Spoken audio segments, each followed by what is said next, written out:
कितने सीसी की है कि डायरेक्ट जाते हो गाड़ी लेके आ जाते हो? ऐसा नहीं करते, पहले पूछते हैं इसकी विशेषता क्या है, इसकी महिमा क्या है। तो वही श्रीमद् भागवत में सर्वप्रथम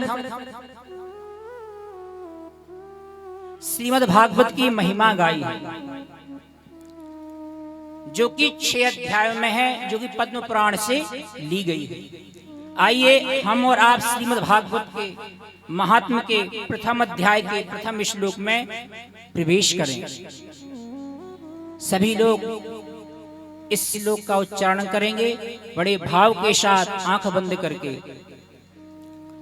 सच्चिदानंद रूपाय विश्वोत्पत्त्यादि हेतवे तापत्रय विनाशाय श्री कृष्णाय वयं नमः। इस श्लोक में भगवान का स्वरूप बताया है। भगवान का स्वरूप कैसा मैया? सच्चिदानंद रूपाय, अर्थात सत। पहला शब्द क्या है? सत। धन चित धन आनंद। सत का अर्थ क्या होता है? भगवान कैसे हैं? कैसे हैं मैया? सत हैं भगवान। सत का अर्थ होता है जो पहले था, अभी है और आगे रहेगा। और असत क्या होता है भैया? अभी तो है पर आगे का पता नहीं, हो पहले कभी था नहीं। भैया आज घर के सामने बिल्डिंग है, पता नहीं आने वाले समय में रहती है अथवा नहीं रहती है। हम हैं, कल होंगे, कोई पता नहीं। तो संसार क्या है? असत है, क्योंकि ये संसार सरकता जाता है। संसरिति संसारा, जो सरकता जाए उसे ही संसार कहते हैं। तो संसार क्या है भैया? असत है। और सत क्या है? कहा केवल भगवान ही सत है, जो पहले थे, अभी हैं और आगे रहेंगे। कहा भैया दूसरा शब्द है चिद। चिद का अर्थ होता है ज्ञान। देखिए हम और आप एक विषय के विशेषज्ञ हो सकते हैं, अर्थात हमें और आपको केवल एक विषय का ज्ञान हो सकता है अथवा 2 विषय का। ऐसा तो नहीं कि आपको भी सब कुछ आता हो और हमको भी सब कुछ आता हो, ऐसा तो नहीं है। हर व्यक्ति अपने विषय में विशेषज्ञ हो सकता है, परंतु हर विषय में विशेषज्ञ नहीं हो सकता। अज्ञ है, अज्ञ अर्थात उसके पास पूरा ज्ञान नहीं है। अब भैया जैसे हम कथा सुना रहे हैं, अचानक से हमारा ये मोबाइल अथवा कोई घड़ी खराब हो जाए तो हम कितने भी हिलाएंगे डुलाएंगे, वो ठीक होने वाली नहीं है। अचानक किसी भैया को दिखाया, उन्होंने 2 मिनट में ठीक कर दी, तो हम उनके सामने क्या हो गए? अज्ञ हो गए। अज्ञ अर्थात मूर्ख। तो केवल ऐसे भगवान हैं जो हर चीज में विशेषज्ञ हैं, उनको हर चीज का ज्ञान है। का सत चित धन आनंद। तीसरा सूत्र क्या है मैया? क्या है? आनंद। अच्छा, आनंद किसे कहते हैं मालूम है आपको? किसे कहे करें? हैं? बढ़िया माल, बहुत तेज भूख लगी है भैया, बढ़िया 56 प्रकार को भोग मिल गयो, बढ़िया गोवर्धन जी महाराज को प्रसाद बढ़िया पा लियो और बढ़िया डकर गए, यहाँ तक बढ़िया पनीर खा लियो, दूध पी लियो, भैया आनंद आ गयो। और 6 घंटे बाद फिर भूख लगाई, ये थोड़ी आनंद है। अरे इसे आप शारीरिक सुख कह सकते हो, परंतु ये आनंद नहीं है।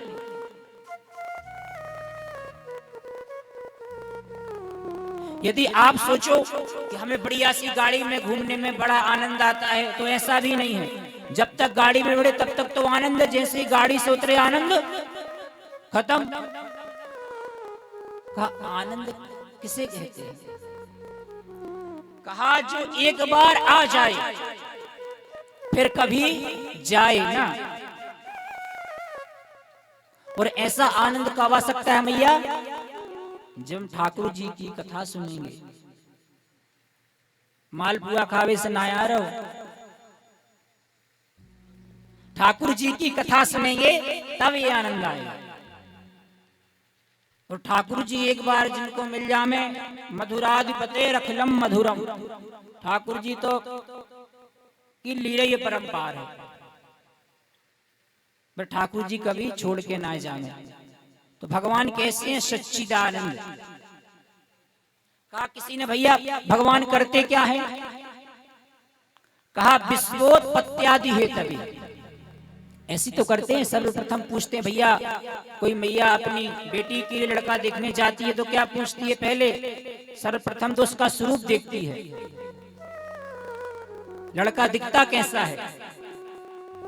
फिर विश्वोत्पत्त्यादि है तभी, फिर पूछती भैया ये करता क्या है। उसी प्रकार से भगवान के बारे में बताया। भगवान क्या करते हैं? कहा विश्वोत्पत्त्यादि है तभी,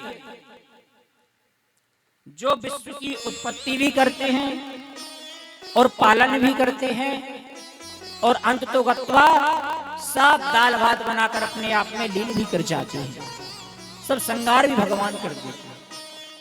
कहा विश्वोत्पत्त्यादि है तभी, विश्व की उत्पत्ति भी यही करते हैं।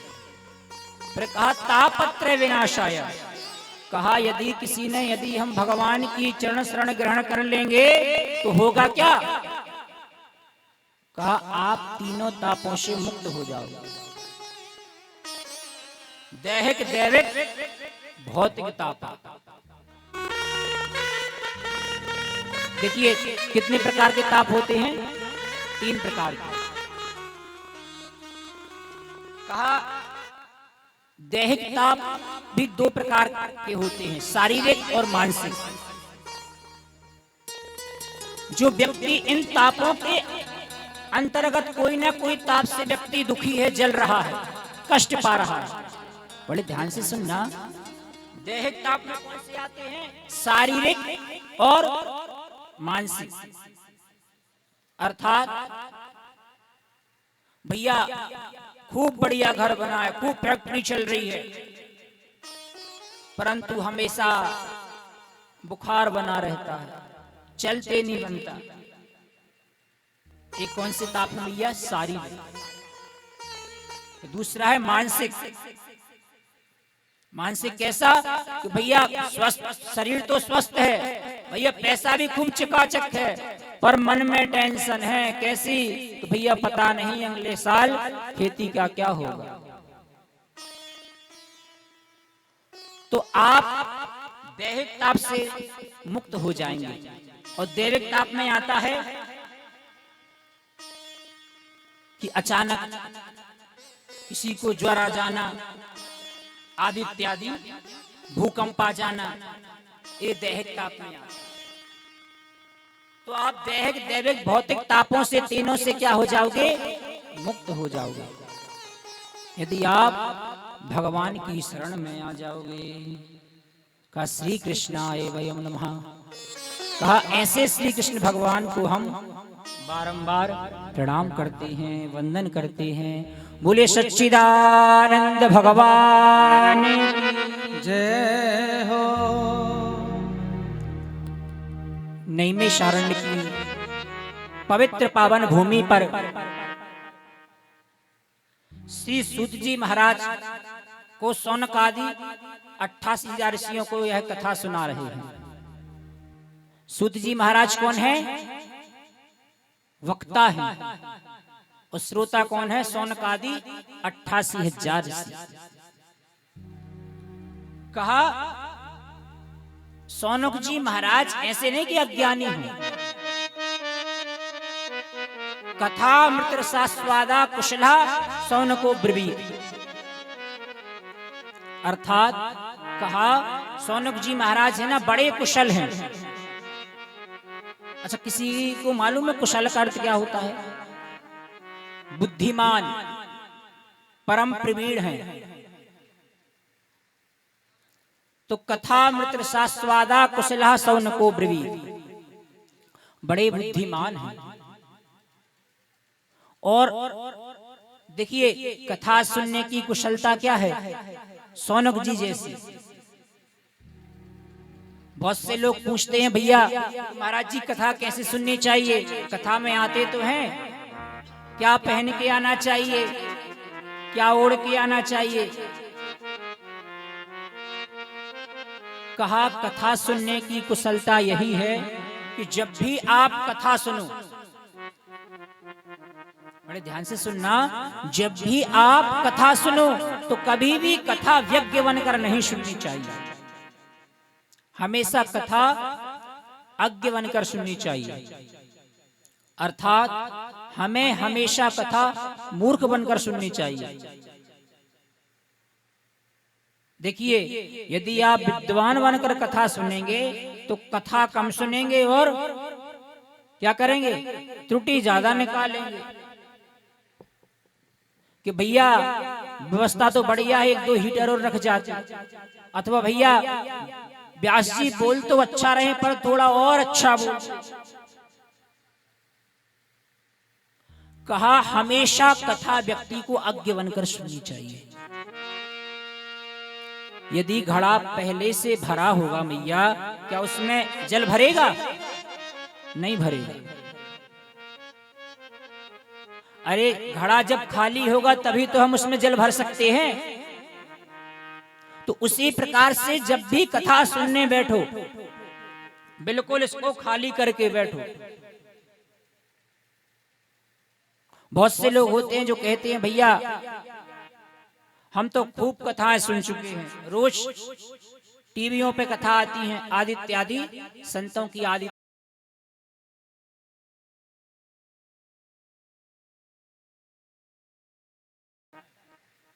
भैया कथा हो रही हम तो सुनवे नाए जा रहे।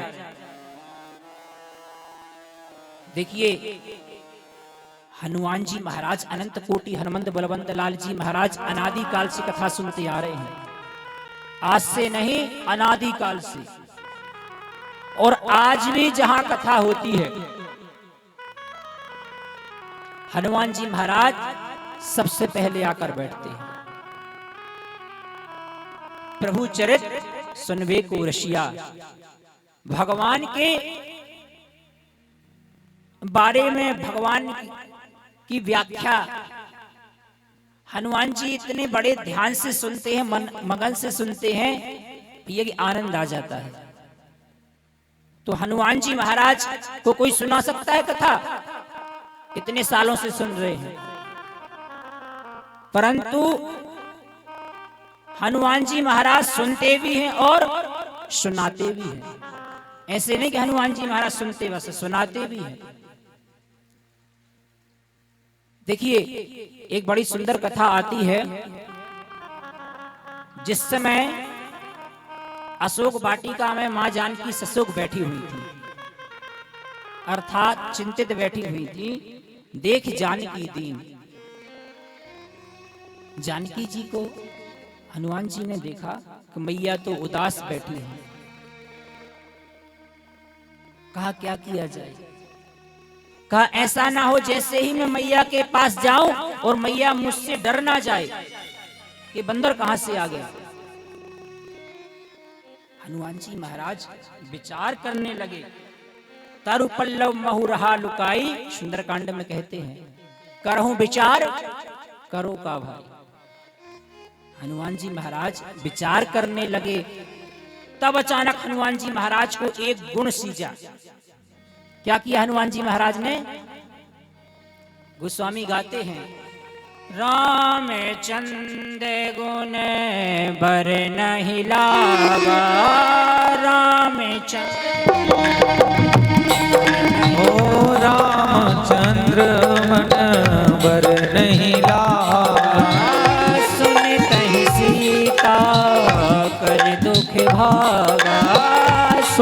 सुनतई सीता कर लिंग रामचंद्र गुण वर नहीं लागा, सुनतहि सीता कर दुख भागा। हनुमान जी महाराज ने रामचंद्र जी के गुणों का गायन किया कि सीता मैया का अपने आप सारा दुख भाग गया। तो हनुमान जी महाराज कहने का अभिप्राय क्या है? कोई हनुमान जी महाराज को कथा सुना सकता है? नहीं सुना सकता, परंतु आज भी वो कथा सुनने आते हैं। अरे मानस तो कहती है, रामचरित जो सुनत अघाही, रस विशेष जाना तिन नाही। अर्थात जो लोग कहते हैं मैंने खूब राम जी के बारे में सुना है, खूब कृष्ण जी के बारे में सुना है, रामचरित जो सुनत अघाही का खूब सुना है। गोस्वामी जी कहते हैं रस विशेष जाना तिन नाही। ऐसा जो लोग कहते हैं उसने तो अभी रस की एक बूंद भी पान नहीं की। देखिए, जिससे हमें प्रेम होता है, जिससे हमें प्रीति होती है, जिसमें हमें निष्ठा होती है, यदि उसके बारे में कितना भी बताया जाए, पर भैया हमारा मन अघाने वाला नहीं है। कोई पुत्री अथवा कोई बेटी अपनी मां से अत्यंत प्रेम करे, उनके बारे में कितना भी बताओ मां के बारे में, परंतु बेटी कभी यह नहीं कहेगी कि भैया आप रहने दो। जितनी प्रशंसा करोगे बेटी कहेगी और कहो मेरे मां के बारे में। क्यों? क्योंकि बेटी को मां के प्रति क्या है? प्रेम है, निष्ठा है। अरे भैया कोई भैया को बालक है, भैया बालक की बड़ी प्रशंसा करें, पड़ोसी या बाजू बारी या रिश्तेदार, भैया बढ़िया बालक है, तो मैया कबू ना कहे हाँ हाँ भैया रहने दो, खूब होगी प्रशंसा, हाँ हाँ मेरा बालक है, करती है ना? क्यों? क्योंकि आपको अपने बच्चे से, अपने लाला से प्रेम होता है। तो कहने का अभिप्राय क्या है? जिसको भी भगवान से प्रेम होगा, निष्ठा होगी, श्रद्धा होगी, उसको बुलाने की जरूरत नहीं है मैया। उसको बुलाने की जरूरत नहीं है। जिसको प्रेम होगा ना ठाकुर जी से, वो 10 काम छोड़ के पहले कथा पांडाल में आएंगे। भैया शाम को क्या करें? कहा भैया शाम को तो मैया गैयों को दूध धो में, गैया लगा में मैया, पर भैया गैया चरावे वाले की कथा है रही, तो मैया गैया भी छोड़ के यहाँ आ जा में।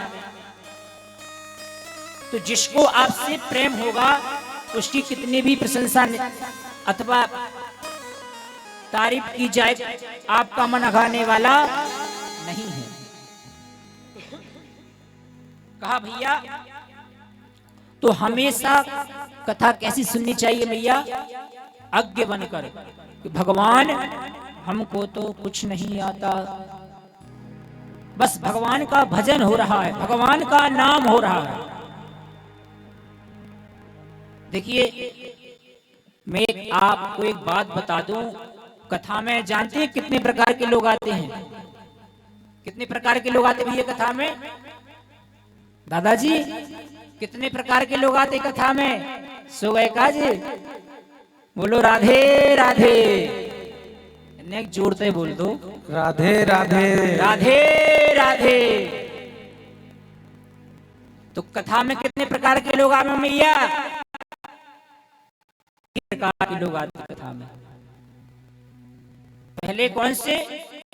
का भैया पहले तो हमें श्रोता, जैसे हमारी ये मैया जो आगे बैठी हुई हैं, सभी बड़े ध्यान से सुन रही हैं, बड़े भाव से सुन रही हैं। तो पहले तो हमें श्रोता और दूसरे हमें सोता। अर्थात वो कथा में तो आते हैं, परंतु कहीं खंबे से टिककर बैठ जाएंगे, वो बढ़िया आंख बंद करके कथा सुन रहे हैं। तो दूसरे तो में श्रोता जो केवल कथा में आकर सोते ही। तीसरे में सरोता। सरोता का मतलब जानते हैं आप, देखा है आपने, जिससे सुपारी काटते हैं उसे क्या बोलते हैं? सरोता। तो तीसरे प्रकार के लोग ऐसे ही कथा में आते हैं, ना तो उनको कथा से मतलब, ना यजमान से मतलब, ना प्रसाद से मतलब, केवल उनका तो काम क्या है? काटना, व्यंग निकालना कथा में। तो भैया अपन को का बनना है भैया? श्रोता बनना या श्रोता बनना या सरोता बनना? श्रोता। भैया यहाँ तो जितने बैठे सब श्रोता ही बैठे हैं, कोई ना ऐसो रहो। बोलो राधे राधे। राधे राधे। तो हमेशा कथा अज्ञ बनकर सुननी चाहिए। कहते कथामृत सा स्वादा कुशला शौनको ब्रवीत। ऐसे परम प्रवीण है कौन? शौनक जी महाराज। इन्होंने सूत जी महाराज को व्यासपीठ पर विराजमान करके एक सुंदर प्रश्न किया। शौनक जी महाराज कहते हैं कि अज्ञान द्वांत विध्वंसा कोटि सूर्य सम प्रभा सूताख्ये कथा सारम मम करुण रसायन। कहा अज्ञान द्वांत विध्वंसा। देखिए शौनक जी महाराज कैसे हैं? परम प्रवीण है, अभी मैंने बताया था बुद्धिमान है, परंतु क्या कह रहे हैं सूत जी महाराज से कि अज्ञान द्वांत विध्वंस, मेरे अंदर जो अज्ञान रूपी अंधकार भरा पड़ा है और आपके अंदर कोटि सूर्य सम प्रभा, आपके अंदर करोड़ों सूर्यों के समान जो ज्ञान भरा पड़ा है। सूताख्ये कथा सारम मम करुण रसायन। वह ज्ञान आप हमें अपने मुख के द्वारा मम करुण रसायन, मेरे कानों में श्रवण कराइए। और कहा भक्ति ज्ञान और वैराग्य बढ़ाने के लिए वैष्णव लोग करते क्या है? और कहा इस कलयुग में भगवान को प्राप्त करना बड़ा कठिन है। का भगवान को पाने का सबसे सरल साधन क्या है? का कृष्ण प्राप्ति कर्म सस्वत साधनम तद्वदाधुना। कहा वो जब भगवान आ जाएंगे ना, जब आप कथा सुनाओगे तो कहा मुझे भगवान तो प्राप्त करने हैं, परंतु कैसे करने? शाश्वत रूप से। कृष्ण प्राप्ति कर्म सस्वत साधनम तद्वदाधुना। कहा मैं शाश्वत रूप से भगवान को पाना चाहते हैं। ऐसे नहीं कि भगवान हमने तपस्या की, भगवान आए, भगवान ने दर्शन दिए और भगवान चले गए, ऐसे भगवान नहीं चाहिए। कहा शाश्वत रूप से हमें भगवान चाहिए, जो एक बार आए फिर जाए ना भैया। कहा किसी कल्प वृक्ष के नीचे यदि आप बैठ जाओ और स्वर्ग की संपत्ति मांगो, जो कल्प वृक्ष होता है जो स्वर्ग में पाया जाता है, उसके नीचे जो बैठ जाए, कोई भी वस्तु की कामना करे स्वर्ग आदि की, वो सब कामना उसकी क्या हो जाती हैं? पूरी हो जाती है। कहा किसी व्यक्ति को चिंतामणि मिल जाए। एक चिंतामणि होती है जिसका चिंतन करने से संसार की कोई सी भी वस्तु हो वो आपके पास आ जाएगी। कहा चिंतामणि यदि किसी को मिल जाए तो संसार की सारी वस्तु पा लेता है। चिंतामणि लोक सुखम सुरद्दु स्वर्ग संपदम और प्रेक्षति गुरु पीतो वैकुंठम योगी दुर्लभम। कहा परंतु यदि आप चिंतामणि से अथवा कल्प वृक्ष से कहो कि हमें वैकुंठ की प्राप्ति करा दे, तो क्या करा सकता है? कल्प वृक्ष करा सकता है? नहीं करा सकता। संसार की वस्तु तो दे देगा आपको, परंतु वह वैकुंठ की प्राप्ति नहीं करा सकता।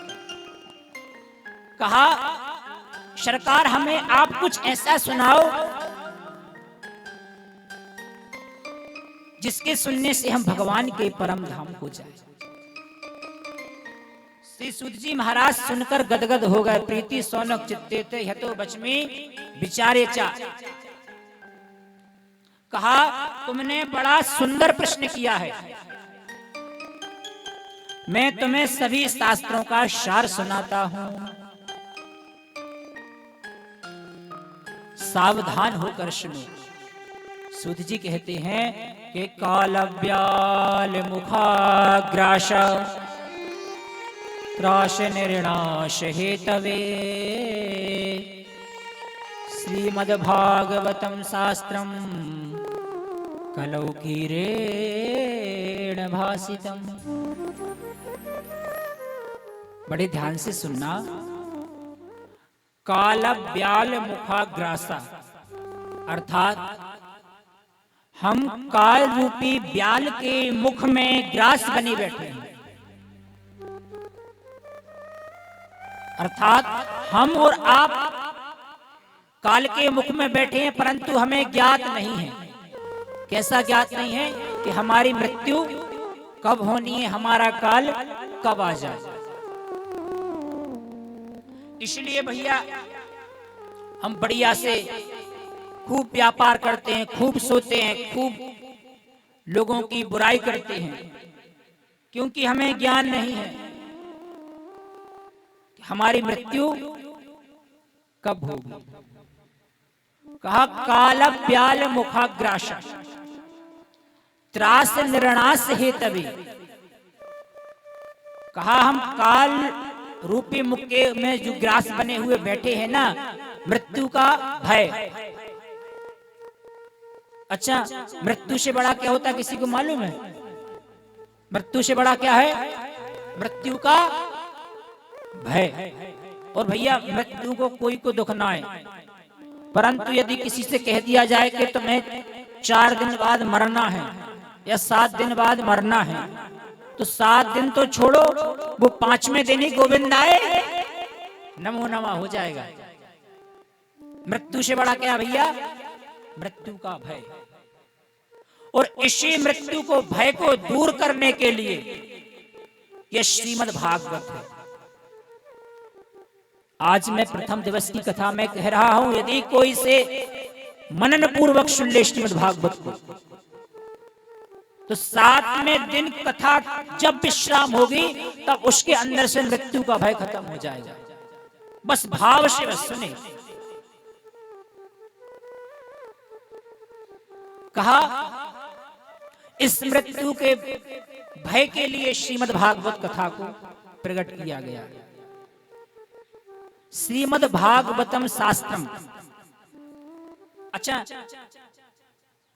शास्त्र किसे कहते हैं ये मालूम है आपको? नहीं मालूम?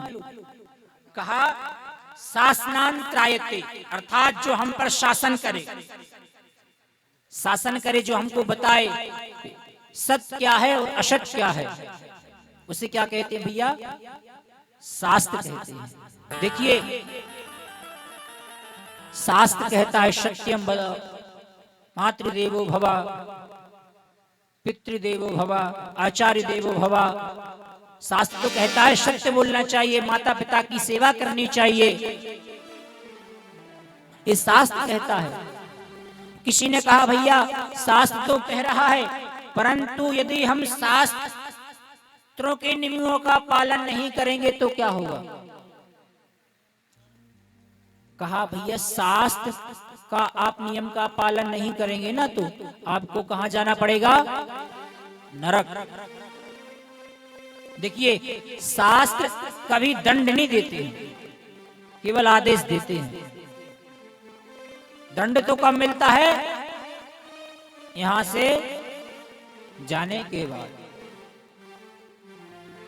तो शास्त्र कभी भी दंड नहीं देते, शास्त्र तो केवल आदेश देते हैं भैया भगवान का भजन करो, भगवान का कीर्तन करो, अपने अंदर से ईर्ष्या मत्सर इन सबको त्याग दो, परंतु शास्त्र दंड नहीं देते। किसी ने कहा भैया यदि मैं इस शास्त्र के नियमों का पालन करूं तो होगा क्या? ये भी बड़ा सुंदर प्रश्न है।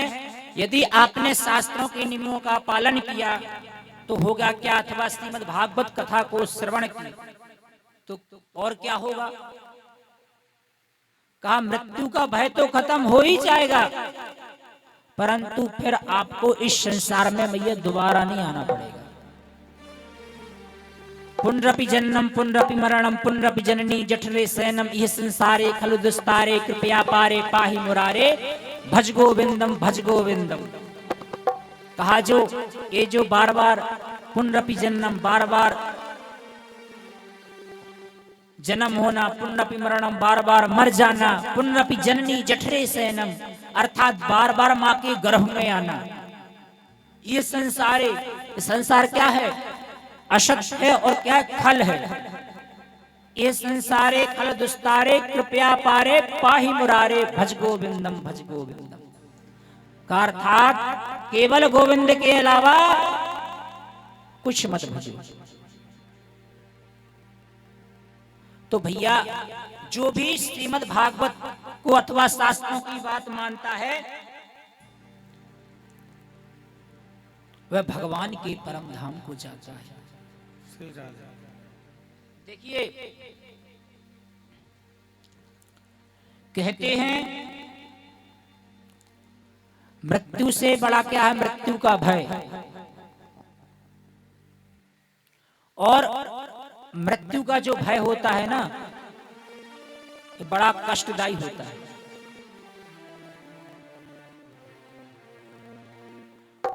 इसी भय को समाप्त करने के लिए श्रीमद् भागवत कथा जरूर सुननी चाहिए। देखिए रामचरित और मानस है जो और भागवत जी में अंतर है। रामचरित मानस हमें चलना सिखाती है और श्रीमद् भागवत हमें मरना सिखाती है, अर्थात जो हमारे अंदर मृत्यु का भय है। इसलिए श्रीमद् भागवतम शास्त्रम कलौ किरेण भासितम, इस कलयुग में श्रीमद् भागवत को अवश्य सुनना चाहिए। कहा भैया इस भागवत की विशेषता तो ऐसी है। कहा एक बार जब राजा परीक्षित को श्री सुखदेव जी कथा सुना रहे थे तो वहीं पर देवता आए थे। क्या लेकर? सुधा कुंभम गृहीत्वैवा देवास्तत्र समागमन। सुधा अर्थात अमृत का कलश लेकर आए थे। कहा भैया ये राजा परीक्षित को पिला दो और बदले में ये कथा का पान हमें करा दो। तो श्री सुखदेव जी ने देवताओं को डांट फटकार कर भगा दिया। कहा कहां है तुम्हारा कांच का टुकड़ा? है कहां श्रीमद् भागवत करोड़ों की मणि?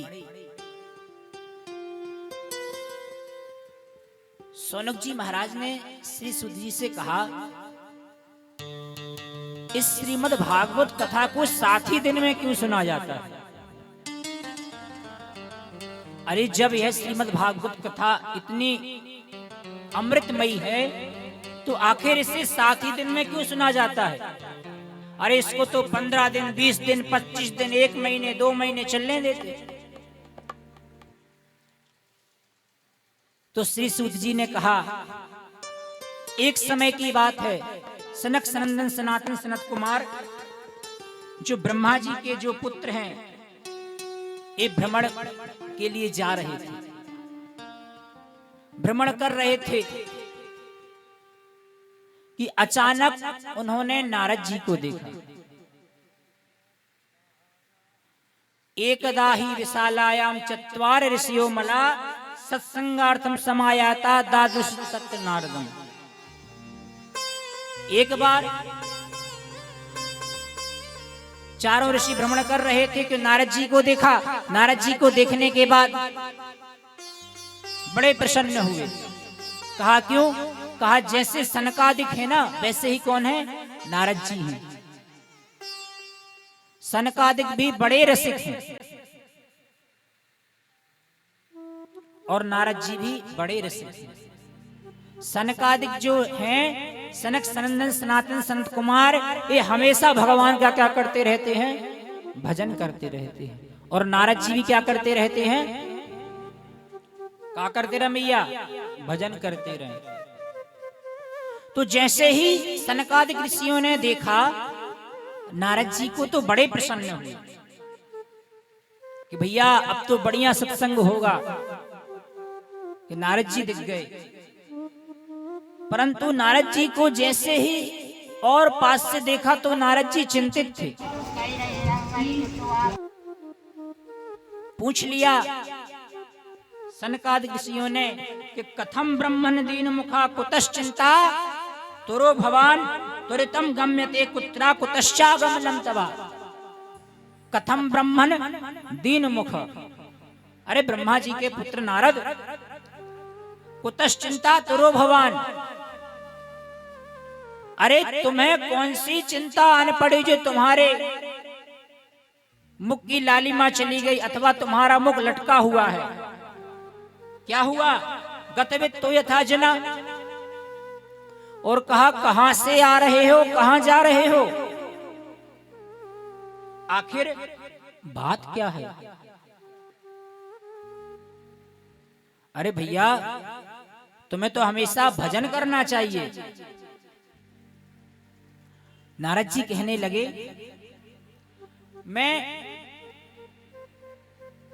भगवान की भक्ति के लिए, भगवान का भजन करने के लिए इस पृथ्वी पर आया। पुष्करंचा प्रयागंचा काशीम गोदावरीम तथा हरि क्षेत्रम कुरुक्षेत्रम श्रीरंगम सेतु वंदनम। कहा मैं पुष्कर गया, प्रयागराज गया। देखिए सभी तीर्थों का राजा कौन है? कौन है दादाजी? प्रयागराज। कौन है? प्रयागराज। कहा मैं प्रयागराज भी गया, सभी तीर्थों के राजा के पास। पुष्करंचा प्रयागंचा काशीम गोदावरीम, मैं काशी भी गया, गोदावरी भी गया, पुष्कर भी गया आदि इत्यादि, परंतु कहीं मुझे शांति नहीं मिली। जैसे ही नारद जी इस धराधाम पर आए, कहा देखा संत कैसे हो गए हैं, पाखंडा नृतः संतो। नारद जी कहने लगे संत भी बड़े पाखंडी हो गए हैं।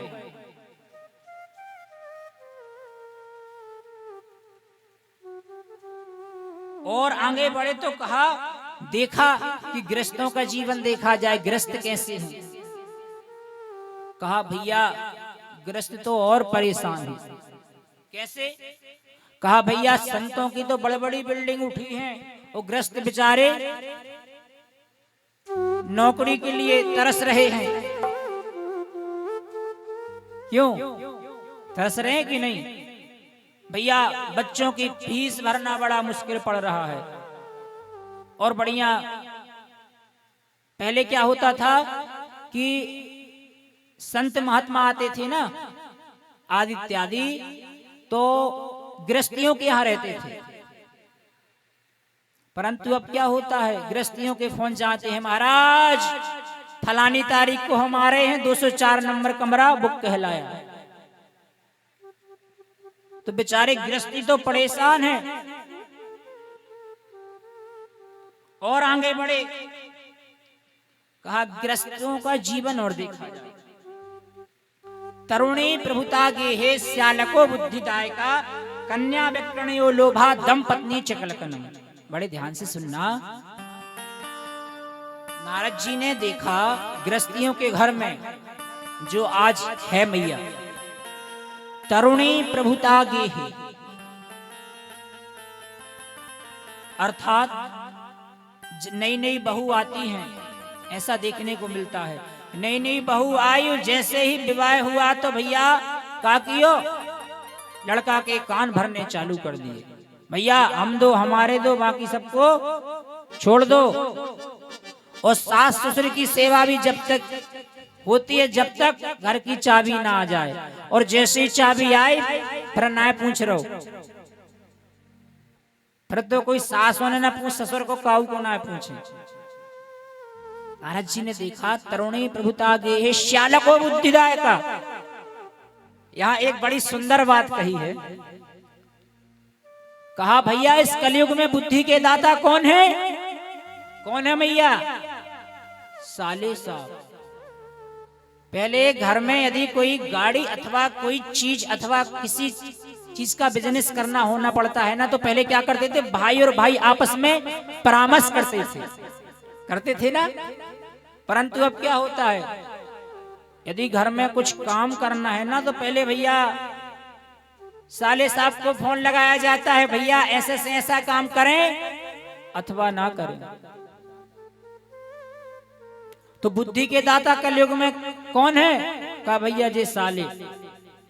और ब्रज में तो एक कहावत है, कहा है दादाजी, दीवार बिगाड़ी यारों ने और घर बिगाड़े। बोलो राधे राधे।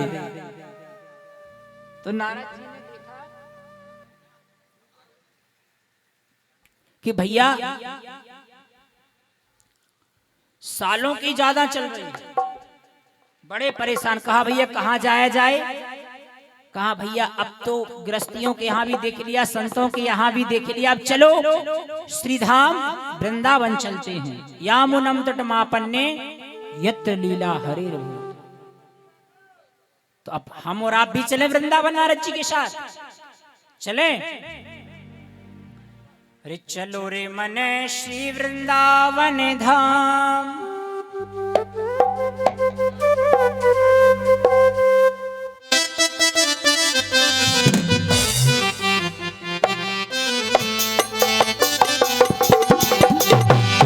चलो रे मन श्री वृंदावन धाम, चलो रे मन श्री वृंदावन धाम, जपेंगे राधे राधे राम, मिलेंगे कुछ बिहारी, छोड़ के आवरकारी, मिलेंगे कुछ बिहारी, छोड़ के आवरकारी। चलो मन श्री वृंदावन धाम, चलो रे मन श्री वृंदावन धाम, जपेंगे राधे राधे राधे राधे राधे राधे राधे राधे राधे बिहारी, छोड़ के कावरकारी, मिलेंगे कुछ बिहारी, जय हो। छोड़ के कावरकारी। वृंदावन धाम की जय हो।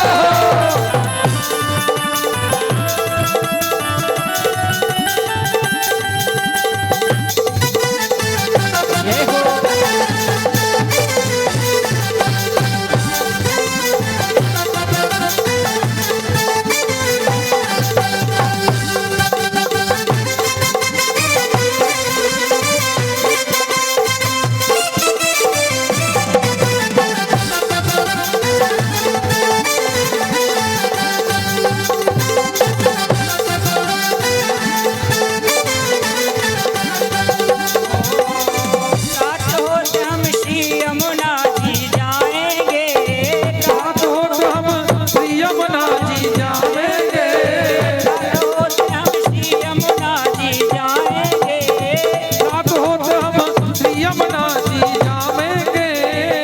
स्नान हमें जीवन सफल बनाएंगे, मानव जीवन सफल बनाएंगे। मेरे होंगे पूर्ण का,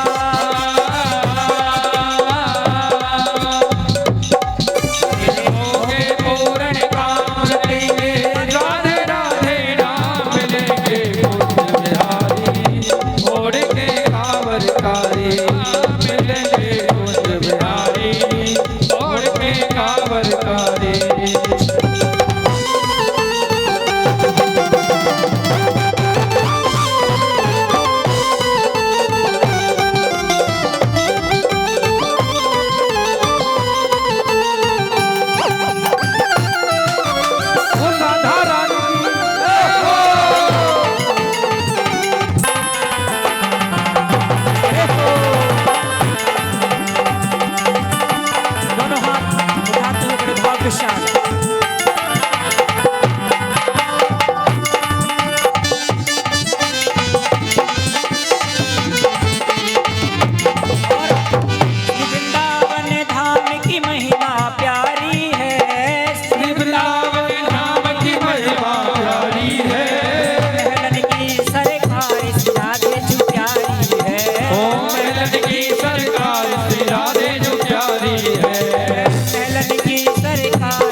बोलिए भक्त वत्सल भगवान की जय हो। वृंदावन धाम की जय। राधे राधे। श्री राधे। भैया नहीं जोड़ते बोल लो, राधे राधे। श्री राधे। आनंद कर दियो ब्रजवासियों ने। देखिए मैं एक बात कहूं आपसे, बड़े हृदय में है और मैं जब तक कहूंगा नहीं जब तक भैया वो रुकने वाली नहीं है। कथा सुनाने में तो आनंद आता है, परंतु जब ब्रजवासियों को कथा सुनाओ परम आनंद आता है।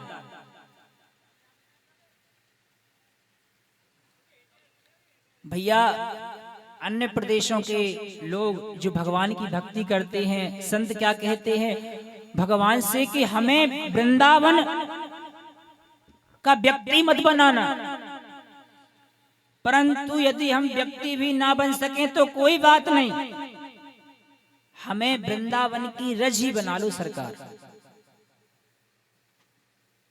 ब्रज में वास बड़े सौभाग्य से प्राप्त होता है। देखिए भगवान संत कहते हैं भगवान जब इस धराधाम को छोड़कर गए थे ठाकुर जी, तो वह अपना स्वरूप कहां कहां छोड़कर गए थे मालूम है? कहां गए थे? कहा एक तो भागवत जी में और दूसरा ब्रजवासी ब्रजवासियों में। कहा भैया धन्य है ब्रजवासी, और ये मेरा भी बड़ा सौभाग्य है जो आज भैया भगवान जैसे भगवान के परम प्रिय ब्रजवासियों के सामने कथा करने का सौभाग्य प्राप्त हुआ। तो जैसे ही नारद जी श्रीधाम वृंदावन पहुंचे, कहा यामुनम तटमापन्ने यत्र लीला हरेर भूत। कहा वहां हमेशा क्या होता है, भगवान की लीलाएं कथाएं चलती रहती हैं। परंतु जैसे ही नारद जी पहुंचे, नारद जी ने वहां पर एक आश्चर्य देखा। कहा तत्राश्चर्य मया दृष्टम श्रूयताम तन मुनीश्वरा एका तु तरुणी तत्रा निषण्णा खिन्नमानिशं। कहा उन्होंने देखा कि यमुना जी के किनारे एक युवती रो रही है जो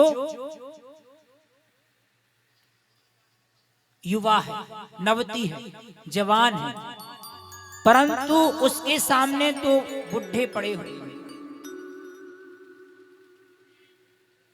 वह बुढ़े कैसे लग रहे? कहा भैया 80-80 साल के। नारद जी ने कहा ये जो रो रही है युवती, ये तरुणी, इससे पूछा जाए आखिर ये है कौन, और ये जो दो पड़े हुए हैं ये कौन है? ये जर्जर अवस्था को कैसे प्राप्त हो गए? नारद जी ने पूछा कौन हो आप? भक्ति महारानी ने कहा अहम भक्ति ऋतिक्षाता इमौ में तनय मतौ।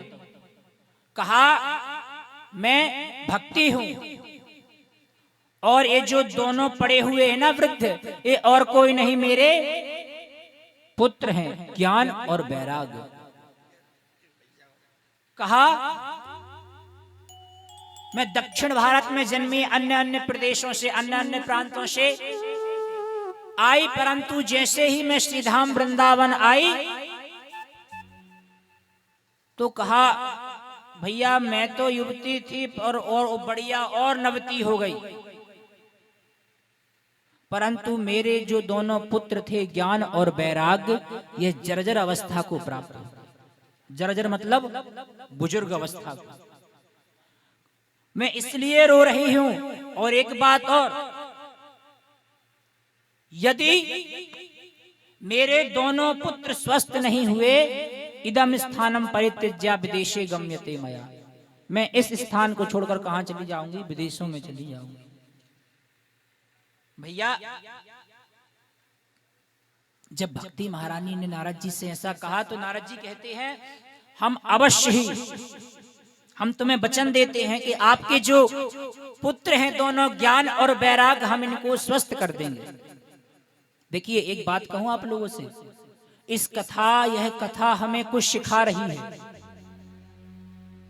क्या सिखा रही है? ज्ञान और वैराग्य अचेत अवस्था में पड़े हुए हैं मैया, और माँ क्या है? नवती है माँ। माँ जवान है, बच्चे बूढ़े हैं। ज्ञान और वैराग्य आजकल देखने को मिलता है प्रायः कि कथाएं तो खूब होती हैं, वो कथाएं लोग करवाते भी हैं और कथाओं में खूब जाते भी हैं।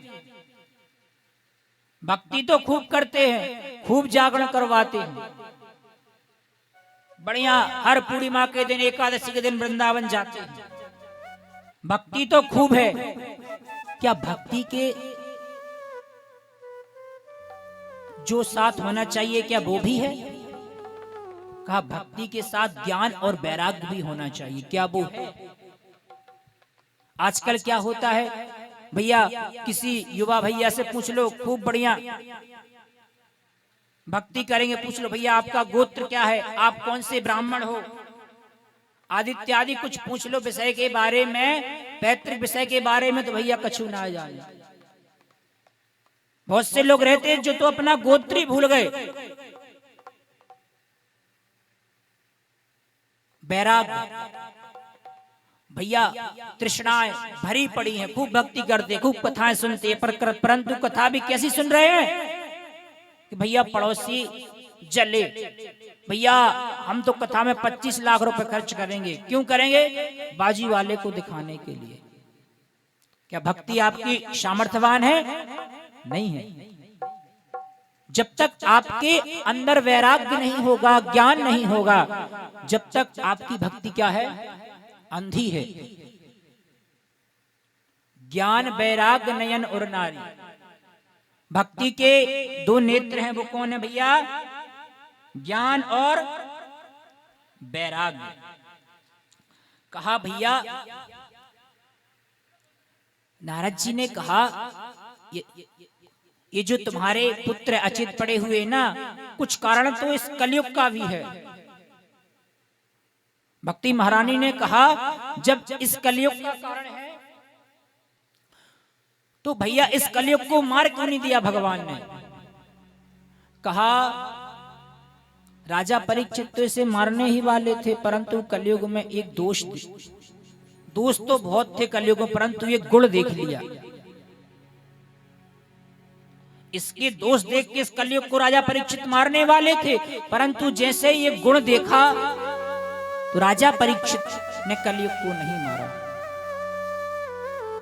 वह गुण कौन सा था? यत फलम नास्ति तपसा नायोगेन समाधिना तद फलम लभते सम्यक कलौ केशव। क्या भैया? कीर्तनाथ। बड़े ध्यान से सुनना, इस कलयुग में हमें और आपको एक ऑफर मिला है, छूट मिली है। कैसी?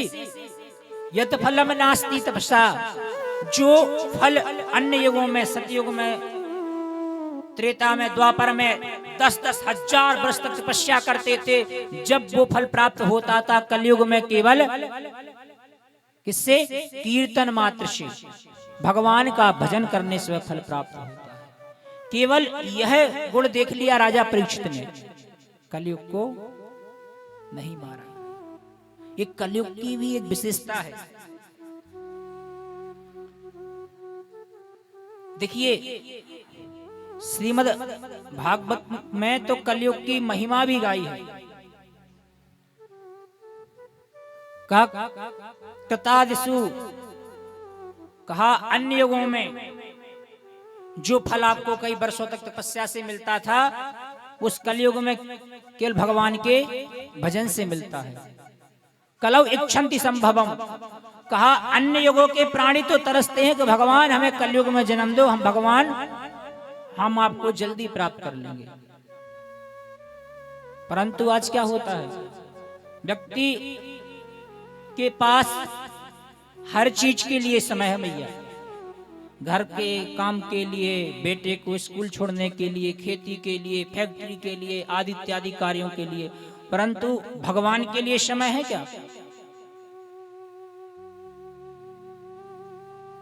एक कलयुग में जो व्यक्ति भजन करता है, यदि धोखे से भी उसके मुख से राम निकल गया,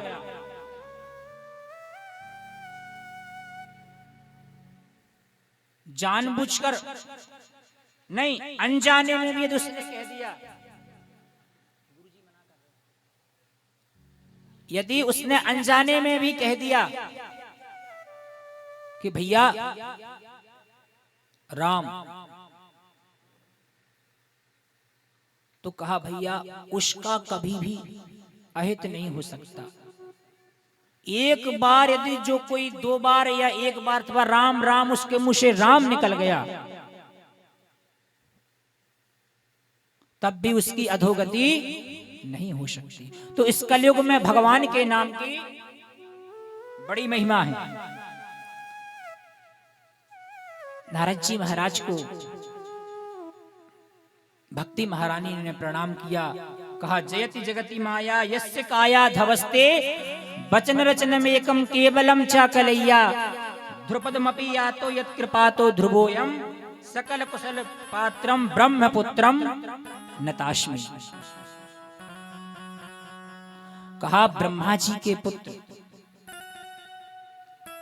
कहा आपकी शरण में आने के बाद, अरे आज ध्रुव जी महाराज तारा बनकर चमक रहे हैं। ध्रुपदमपि यातो यत्कृपातो ध्रुवोयम ब्रह्मपुत्रम नतास्मि। ब्रह्मा जी के आप जो पुत्र हैं, मानस पुत्र है नारद जी, मेरा आपको बारंबार प्रणाम है। नारद जी कहते हैं भक्ति महारानी से, चिंतित मत हो वृथा के देशे वाले, अहो चिंता तुरा कथम श्री कृष्ण चरणाम भोजम स्मर दुखम गमष्यति। का व्यर्था खेदे से वाले, अर्थात ज्यादा दुख मत हो, दुखी मत हो, भगवान के पद चिन्हों का स्मरण करो। किसका स्मरण करो? भगवान के पद चिन्हों का, भगवान के पैरों का। श्री कृष्ण चरणाम भोजम स्मर दुखम गमस्यति। सारे दुख अपने आप में यह दूर हो जाएगा। अच्छा, बहुत से लोग रहते हैं जब किसी भी मंदिर में दर्शन करने जाते हैं, जो हमारी माताएं होती हैं, दादाजी लोग तो क्या देखते हैं? भगवान का मुख देखते हैं। भगवान का मुख कैसा है, भगवान ने पोशाक कौन सी धारण की है। हाँ, भगवान का मुख बाद में देखो, पहले भगवान के पद चिन्ह देखो। पद चिन्हों से देखते हुए फिर भगवान का मुखड़ा देखो। वृथा के देशे वाले, अहो चिंता तुरा कथम श्री कृष्ण चरणाम भोजम स्मर दुखम गमिष्यति। अरे आप भगवान के, श्री कृष्ण के चरणों का चिंतन करो, आपका सारा दुख दूर हो जाएगा। नारद जी ने, जो भक्ति महारानी के पुत्र थे, ज्ञान और वैराग्य, उनको खूब गीता का पाठ सुनाया। वेद वेदांत घोषश्चा गीता पाठिर मुहुर मुहुर। खूब गीता का पाठ सुनाया, खूब वेदों का पाठ सुनाया। बड़े देखिए, जब तक महिमा नहीं सुनोगे, जब तक जानोगे नहीं कि भगवान की कथा करती क्या है, तब तक भगवान की कथा में रुचि नहीं होगी आपको। तो नारद जी ने क्या किया? खूब वेदों का पाठ सुनाया, खूब गीता सुनाई, परंतु थोड़ी देर के लिए ज्ञान और वैराग्य जागे, परंतु फिर अचित अवस्था में चले जाए। अब नारद जी बड़े परेशान। भैया आकाशवाणी हुई, सत्कर्म करो। नारद जी ने कहा सत्कर्म करो। आकाशवाणी ने कहा सत्कर्म करो। यह सत्कर्म कहा कौन बताएगा तुम्हें? कहा संत बताएंगे सत्कर्म क्या है। नारद जी ने कहा सत्कर्म करो, तो मैं तो इनको गीता का ज्ञान दे रहा था, ज्ञान सुना रहा था, वेदों का ज्ञान सुना रहा था, मैं सत्कर्म ही तो कर रहा था। आखिर यह सत्कर्म है क्या? आखिर यह सत्कर्म है क्या? नारद जी चले पूछने के लिए, भैया संतों से पूछे भैया सत्कर्म क्या है। परंतु जैसे ही जिन संतों के पास जाए और पता चले भैया स्वयं नारद जी आ रहे हैं, क्या पूछने? भैया कोई प्रश्न लेकर आ रहे हैं। अरे भैया, जब स्वयं नारद जी को नहीं पता प्रश्न का उत्तर, तो हमें क्या पता होगा। कई संत तो भैया अपनी अपनी कुटिया छोड़कर भाग गए। कई संत समाधिस्थ हो गए। भैया चेले से कह दिया, कह देना कि गुरुजी समाधि में है। अरे कोई बड़ा डॉक्टर छोटे डॉक्टरों के पास आए और पूछे, भैया फलानी दवाई का मतलब क्या होता है, अर्थात इस दवाई से क्या होता है, तो कोई बता पाएगा? भैया तुम इतने पढ़े लिखे नहीं बता पा रहे, तो हम क्या बताएंगे। सबके संत महात्मा अपनी अपनी कुटिया छोड़कर कहीं तपस्या के लिए चले, कहीं कुटिया के अंदर ही छिप गए। नारद जी बड़े परेशान। परंतु कहते हैं जैसे ही नारद जी बद्रीनाथ पहुंचे, तो वहां पर नारद जी को किसने देखा? सनकादि ऋषियों ने देखा। मां चिंताम कुरु देवर्षे हर्षम चित्ते समावया उपाय सुख साधोत्र्या वर्तते पूर्व एवं। कहा माम चिंता कुरु देवर्षे। अरे देवर्षि नारद, तुम्हारा यह मुख लटका हुआ क्यों? कौन सी चिंता तुम्हें सता रही है? नारद जी ने सारा वृत्तांत सुनाया कि भैया ऐसी ऐसी बात है। ज्ञान वैराग्य के दो बालक, ज्ञान और वैराग्य दो बालक भक्ति महारानी के दोनों अचित अवस्था में पड़े हुए हैं। मैंने गीता का, वेदों का, सभी का सार सुना दिया, परंतु आकाशवाणी हुई सत्कर्म से ठीक होंगे। ये सत्कर्म है क्या, इसलिए मैं परेशान हूं। सनकादि ऋषियों ने कहा बस इतनी सी बात। कहा वह सत्कर्म और कुछ नहीं, श्रीमद् भागवतालापा सतो गीत सुखादि का वह सत्कर्म और कुछ नहीं, श्रीमद् भागवत ही है। बोले श्रीमद् भागवत महापुराण की जय हो। नारद जी ने कहा श्रीमद् भागवत कथा सुनने से क्या ज्ञान वैराग्य ठीक हो जाएंगे? कहा श्रीमद् भागवत को तो मैंने स्वयं वेदव्यास जी को चतुर्थ श्लोकी में प्रदान की थी। अरे जब वेदों से नहीं हुए, गीता से नहीं हुए, क्या श्रीमद् भागवत से हो जाएंगे? यहां पर सनकादिक ने बड़ा सुंदर समझाया। कहा ऐसे समझो, बड़े ध्यान से सुनना, ऐसे समझो दूध है। क्या है भैया? दूध। दूध से का बन जावे? का बन जावे दूध से? दही भी बन जावे। और दही के बाद बढ़िया हमारी मैया जब मथे करे तो बातें का निकरे? घी भी निकरे। भैया घी से का बन जावे? बढ़िया बढ़िया पूड़ी बना लो, पराठे बना लो। बड़े ध्यान से समझना। यदि भैया जब घी से पूड़ी एवं पराठे बनते हैं आदि इत्यादि, यदि कोई आपसे कहे कि भैया घी निकला कहां से है? कहा भैया घी तो दूध से निकला है। तो कहा ऐसा करो कि घी की जगह दूध में पूड़ी बना दो। क्या बनेगी? नहीं बनेगी। कहा क्यों? कहा जो काम घी कर सकता है वह काम दूध नहीं कर सकता, और जो काम दूध कर सकता है वो काम घी नहीं कर सकता। इसलिए अनेक अनेक। इसके बाद सनकादिक ऋषियों ने श्रीमद् भागवत की कथा सुनाई। किसको? भक्ति महारानी के दोनों पुत्र और ज्ञान और वैराग्य।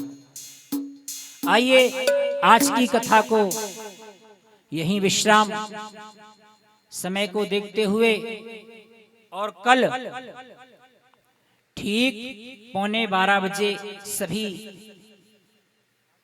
कथा पांडाल में उपस्थित रहेंगे। एक भजन के बाद हम और आप आरती की ओर चलेंगे। प्रेम से बोलो राधे राधे। श्री राधे।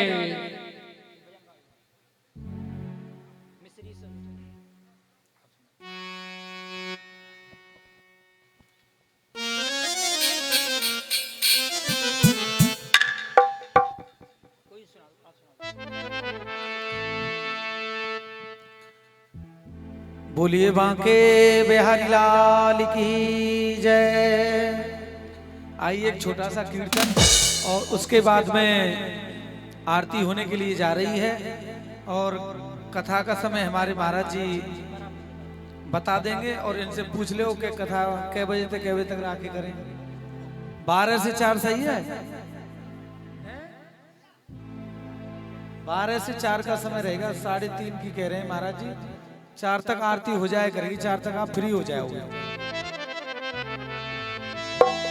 बोलिए राधा रानी सरकार की।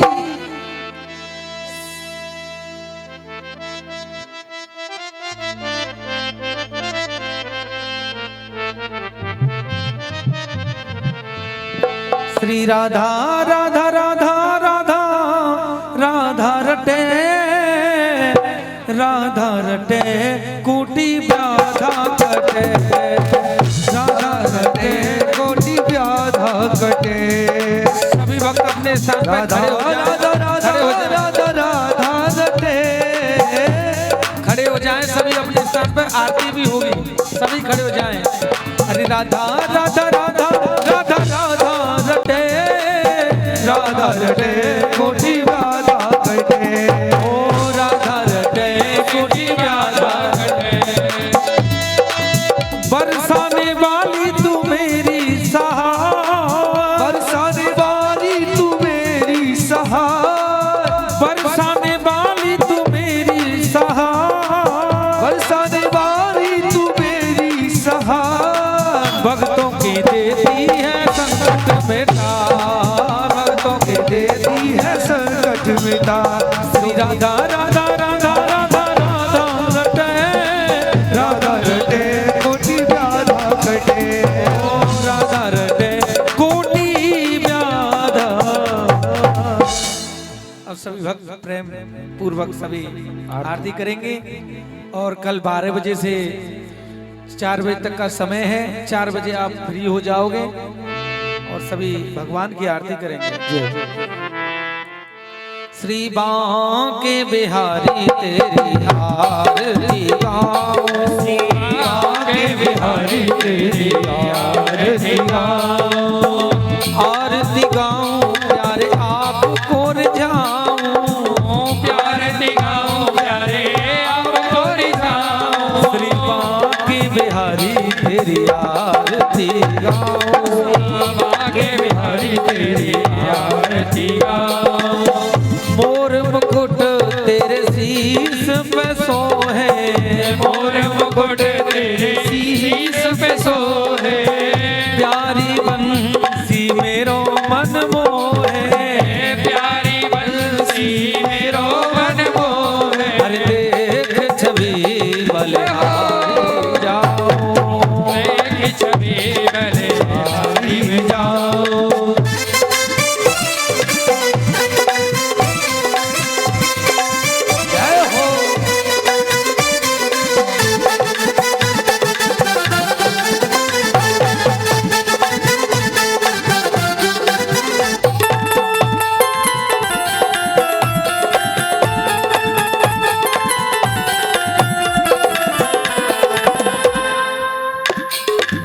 चरणों से निकली गंगा प्यारी, चरणों से निकली गंगा प्यारी, जिसने सारी दुनिया तारी, जिसने सारी दुनिया तारी। अरे उन चरणों में मैं शीश झुकाऊं, उन चरणों में शीश झुकाऊं। व्यास दास के नाथ आप हो, दास नाथ के नाथ आप हो, सुख दुख जीवन प्यारे साथ आप हो, सुख दुख जीवन प्यारे साथ आप हो। श्री चरणों में बिहारी तेरी आरती गाओ।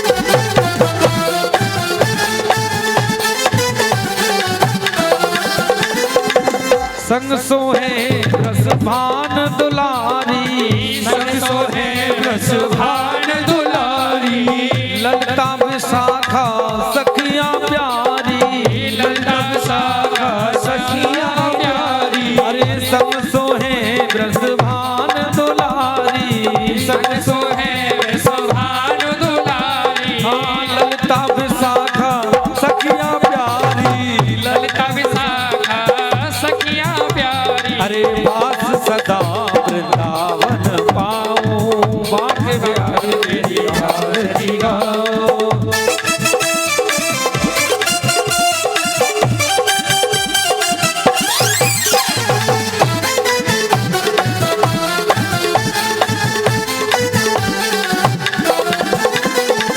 व्यास दास के नाथ आप हो, व्यास दास के नाथ आप हो, सुख दुख जीवन प्यारे साथ आप हो, सुख दुख जीवन प्यारे साथ आप हो, श्री चरणों में भले भले जाओ, चरणों में बल बल जाओ, ओ बाके बिहारी तेरी आरती गाओ, बिहारी तेरी आरती गाओ। श्री हरिदास के प्यारे तुम हो, श्री हरिदास के प्यारे तुम हो, मेरे मोहन जीवन धन हो, मेरे मोहन जीवन धन हो, हरि प्यारी छवि तेरी मन में बसाओ, बिहारी तेरी आरती गाओ, कर्पूरी गौरम करुणावतारम संसार सार भुजगिरधारम सदा वसंतम हृदयारविंदे भव भवानी शैलम नमामि, तुम्हें माता च पिता तुम्हें त्वमेव बन्धु चषका त्वमेव, तुम्हें विद्या सर्वं त्वमेव सर्वं मम देव देव। हरे कृष्ण कृष्ण कृष्ण हरे हरे, हरे राम राम राम हरे हरे, राम राम हरे हरे, राम राम हरे हरे, राम राम हरे राम हरे हरे हरे।